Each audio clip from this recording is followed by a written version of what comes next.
자, 안녕하세요. 과학적 근거로 필요한 의사수 예측하기라는 이야기 해보겠습니다. 어제 대통령께서 과학적인 방법으로 그 미래 의사를 예측하는 근거를 한번 대봐라. 그러면 얼마든지 바꿀 수 있다. 이런 식으로 이야기했어요. 그러면서 의대 증원 2,000명은 정부가 충분한 논의를 거쳐 산출한 최소한의 증원 규모라고 강조했습니다. 특히 의료계가 근거도 없이 중구난방 증원 규모를 주장한다며 확실한 과학적 근거를 가지고 통일된 안을 정부에 제안하라고 했습니다. 정부의 정책은 늘 열려있는 법입니다. 더 좋은 의견과 합리적 근거가 제시된다면 정부 정책은 더 나은 방향으로 바뀔 수 있는 것입니다. 이를 두고 성태윤 대통령실 정책실장은 의료계가 근거를 가진 합리적인 조정안을 제시해주면 낮은 자세로 임하겠다는 뜻이라고 설명했습니다. 2,000이라는 숫자에 매몰되지 않겠다는 겁니다. 오, 그래? 그러면 과학적으로 한번 이야기해보지. 라는 생각이 들어서 아마 여러분들이 지금까지 나온 데이터를 가지고 과학적인 방법으로 의사수를 추정하는 걸 해보려고 시도를 할 것 같아요. 그게 어려운 게 아니거든요. 이미 몇 번의 연구가 돼 있기 때문에 그 연구 중에서 하나를 잘 따져보면서 거기다 추정하면 돼요. 추정할 수 있는 거를 근거를 넣어가지고 하면 돼요. 여러분도 하실 수 있습니다. 지금 데이터를 제가 보여드릴 거예요. 그거 가지고 해보면 되시는 거예요. 어려운 게 아니에요. 왜냐면 이미 우리나라는 데이터 강국까지는 아니더라도 데이터가 많이 노출돼 있어요. 그러니까 그 데이터를 그대로 쓰면 돼요. 그래서 하나하나 따져가면 됩니다. 한번 볼게요. 지난번에도 보여드린 적이 있는데 이게 전문 과목별 의사 인력 수급 추계 계획이라고 한국보건사회연구원에서 나온 게 국회 뭐 도서관인가 거기 보면 다운받을 수 있어요. 이것이. 근데 그거를 보면 이렇게 뭐 2장하고 5장에 보면 2장은 어떻게 현재의 의사를 분석했느냐라는 방법적인 거 쭉 했고요. 그 현황들을 조사했고 이건 과거죠. 그 다음에 5장의 뒷부분 보면 추계 방법론이라고 있어요. 추계 방법론. 이 방법론은 이런 방법을 썼다는 건데 그건 여러분들이 그럼 믿어줘야죠. 그 다음에 추계 결과에 따라서 추계를 했어요. 그 추계를 한 걸 가지고 우리는 해보는 거예요. 그럼 이제 그 결과를 보겠습니다. 되게 쉬워요. 여러분도 할 수 있어요. 여러분도 생각해보세요. 생각해보면 어려운 게 아니기 때문에 쭉 따라가면 됩니다. 자, 그러면 그 표 2잖아요. 2라는 것은 요 2장에 나온 요거 말하는 거예요. 그 2가 돼 있으면 2011년도부터 19년도까지 연도별 의사가 했던 총 업무량 일이 있어요. 쭉 해서 결국 이 8, 7 어쩌고 점인데 이 점으로 된다는 거예요. 이만큼 됐다는 거 이해되셨죠? 이거는 과거기 때문에 이 점수를 어떻게 계산했는지 아주 복잡하게 전문가들이 다 계산했어요. 이걸 믿어줘야 되는 거죠. 여기까지 못 믿는다. 그럼 그건 좀 너무 억울한 거고. 자, 그 다음에 두 번째, 표 2. 의사의 1인당 업무량. 자, 일꾼이 있다고 생각해보세요. 토탈 일이 있어요. 일꾼 한 명이 해야 될 일이 뭐냐? 그건 인구수가 있으니까, 그 일꾼 숫자가 있으니까 그걸 나눠주면 되겠죠. 그래서 의사 한 명당 해야 되는 일은 뭐냐? 여기 나와 있어요, 여기. 3.2라고 나와 있어요. 그죠? 여기 활동 의사수, 이건 또 나와 있어요. 의사 중에서 돌아가신 분도 있고, 나이 들어서 이제 은퇴하신 분도 있고 있으니까, 활동 의사수가 있으니까 그 활동 의사를 다 계산해가지고, 딱 해서 1인당 얼마의 일을 하느냐, 계산되어 있어요. 쭉 이 숫자가 나와 있어요. 또, 과거죠, 과거. 그 표 2는 다 과거예요. 자, 그러면 다시 오른 넘어갑니다. 올라가서 미래에서 이렇게 될 거라고 막 추정해요. 여기서는 약간 수학적인 방법이 쓰입니다. 근데 여러분들은 그걸 생각할 필요 없어요. 이들이 계산해 준 거, 그걸 믿어줘야죠. 그까지 안 믿는다 그러면 너무 보사부를 너무 무시한 거니까. 해서 이 추계 결과가 이렇게 나옵니다. 이거를 조금 더 자세히 보면 표 5예요. 표 5-4죠. 이거는 과거의 걸 그대로 다시 보여준 거예요. 이게 이렇게 5.282 이거 되잖아요. 이거. 그래서 해마다 의사들이 했던 일들이 통일이 참참 증가했는데 6.5% 증가했다는 거예요. 이걸 보면 표 2-7에 나와 있는 이 숫자랑 이건 점으로 돼 있고 이거는 만점으로 돼 있으니까 단위가 좀 다르긴 한데 어쨌든 같은 숫자예요. 이거랑 이거요. 같다는 거 보이시죠? 그러니까 이건 다 과거 이야기예요. 2011년도부터 19년도까지 과거 이랬다는 거고. 자, 그러면 활동 의사 수 이건 과거죠. 당연히 과거죠. 그 다음에 활동 의사 1인당 업무량 이것도 과거입니다. 과거고 그건 실제 앞에 봤던 2-4 표에 요 숫자를 그대로 갖고 온 거예요. 이건 어렵지 않죠. 이건 과거니까 이거는 뭐 토를 달 수 있는 게 아니에요. 자, 그렇게 해가지고 이제 미래를 예측하는 겁니다. 복잡한 방법을 썼어요. 수학적으로 복잡한 방법을 썼는데 어쨌든 2025년, 30년, 35년 이 연구 결과는 2021년도에 나왔어요.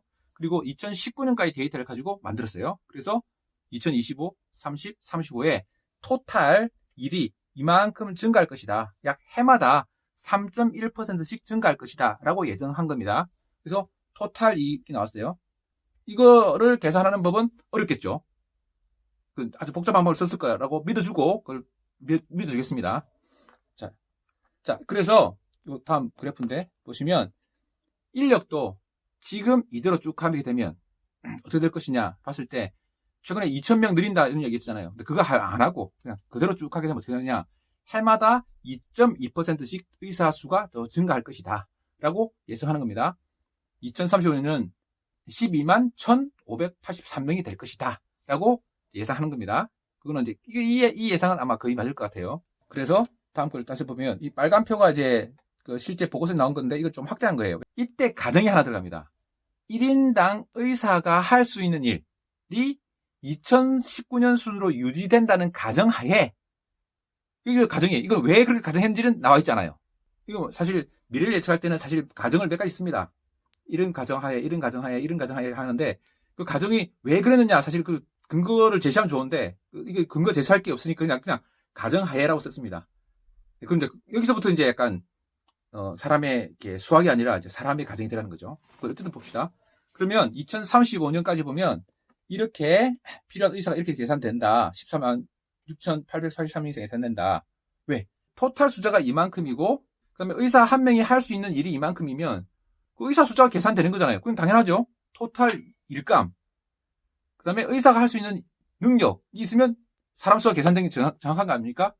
네, 그래서 14만 6천 명이 계산된다. 근데 그거를 지금까지 올라가는 의사 추세로 쭉 계산하게 되면 2035년에 25,300명이 더 부족하다.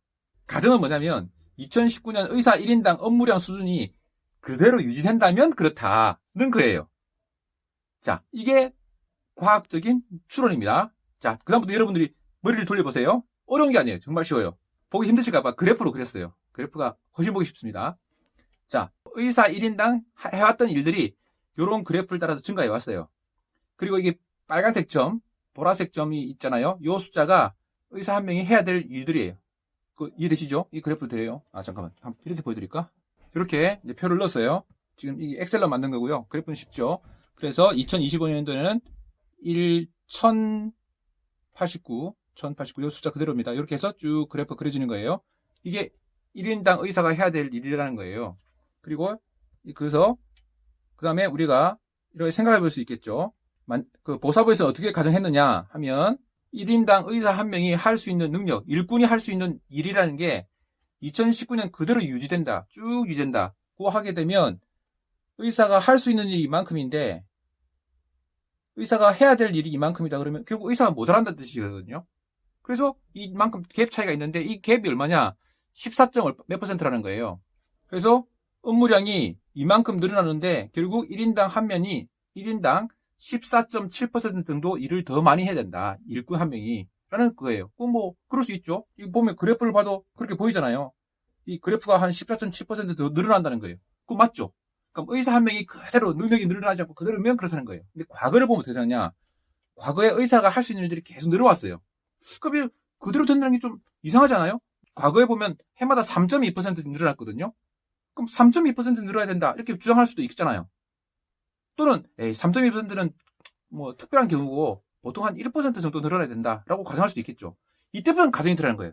아까 그대로라는 것도 가정이에요. 그건 틀린 가정일 수도 있고 맞은 가정일 수도 있고 가정이고 실제로는 의사가 일이 늘어나는 게 아니라 기술이 발달하기 때문에 이렇게 똑같은 일을 해도 더 효율적으로 일을 하게 돼요. 여러 가지 장치가 많이 덧붙기 때문에. 두 번째, 고부가가치 일들을 하게 돼요. 옛날에는 이렇게 했는데 이거보다는 더 좋은 치료법이 나오고 더 좋은 약이 나오고 그러기 때문에 새로운 치료법을 쓰게 되거든요. 그럼 새로운 치료법은 더 부가가치 높아요. 이게 상대가치 점수거든요. 상대가치 점수가 이전 것보다 더 높은 걸 선호하게 돼 있어요. 여러 가지 이유 때문에.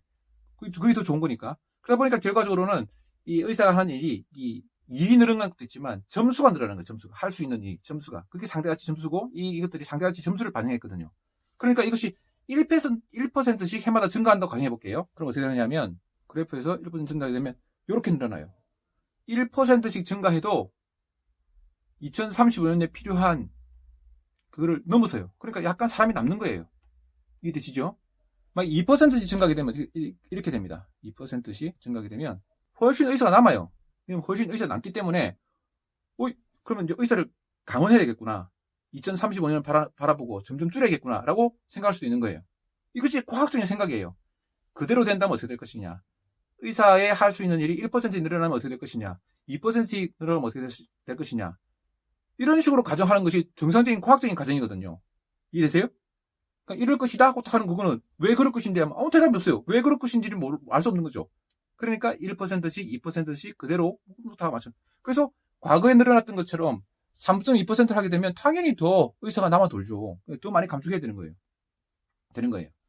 자, 그러면 이렇게 이 시나리오가 4개의 시나리오가 있잖아요, 지금. 그대로 될 것이냐, 1%씩 늘어날 거냐, 2% 늘어날 거냐, 3.2% 늘어날 것이냐, 이런 시나리오 중에 어떻게 갈 것인지는 사실 알 수가 없어요. 미래니까. 2019년 당시 데이터를 보면 미래니까. 자, 그러면 우리는 지금 그로부터 또 2년이 더 지났거든요.